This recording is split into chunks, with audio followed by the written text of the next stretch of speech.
রোদ ঝড় বৃষ্টিকে উপেক্ষা করেছি, আরেক দফা এখন কড়া রোদকে উপেক্ষা করছি। এই উপেক্ষা এই আওয়ামী লীগ সরকারকে বাংলাদেশের মানুষও করছে গত 15 বছর ধরে।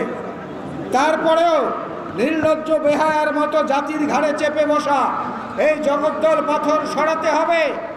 না সরালে বাংলাদেশ আওয়ামী বেয়াদব লীগের যে অসভ্যগুলো আছে, এই আওয়ামী বেয়াদব লীগের হাসান মাহমুদ, যাকে তার সভানেত্রী বলেছেন যে ও নাকি বিশ্বের সেরা বেয়াদব, ও প্রতিদিন যা বলে এক এক সময় ইচ্ছা করে সেই ভারতীয় ছবিতে দেখতাম ফু দিলে জুতা উড়ে যায়, গিয়ে জুতা পিটা করে আবার জুতার মালিকের কাছে ফেরত আসে।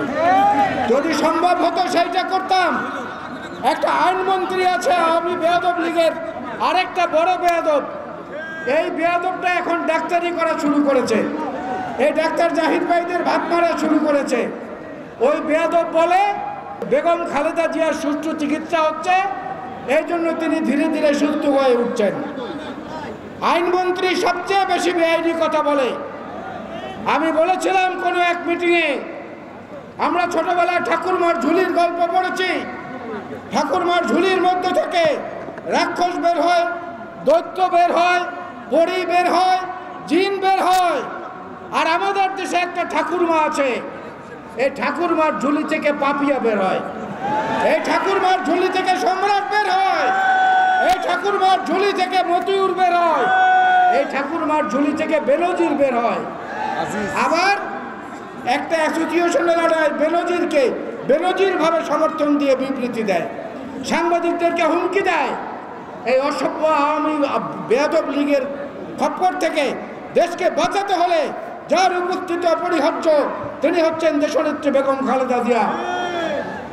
তাকে মুক্ত করতে না পারলে এই আন্দোলন, এই সংগ্রাম, এই বক্তব্য সবকিছুই মূল্যহীন হয়ে যাবে।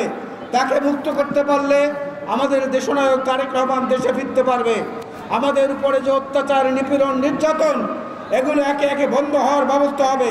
সুতরাং আসুন, সমস্ত মোহনার স্রোতকে এক জায়গায় মিলিয়ে এই স্রোত প্রবাহিত করে গণভবনে গিয়ে ধাক্কা দেয়, যাতে তাদের তথ্য তাউজ ভেসে প্লাবনে চলে যায়। আল্লাহ হাফেজ। বাংলাদেশ জিন্দাবাদ, বাংলাদেশ জাতীয়তাবাদী দল জিন্দাবাদ, শহীদ জিয়া বীরত্ব অমর হোক, দেশনেত্রী বেগম খালেদা জিয়া জিন্দাবাদ, জনাব তারেক রহমান জিন্দাবাদ। আসসালামু আলাইকুম।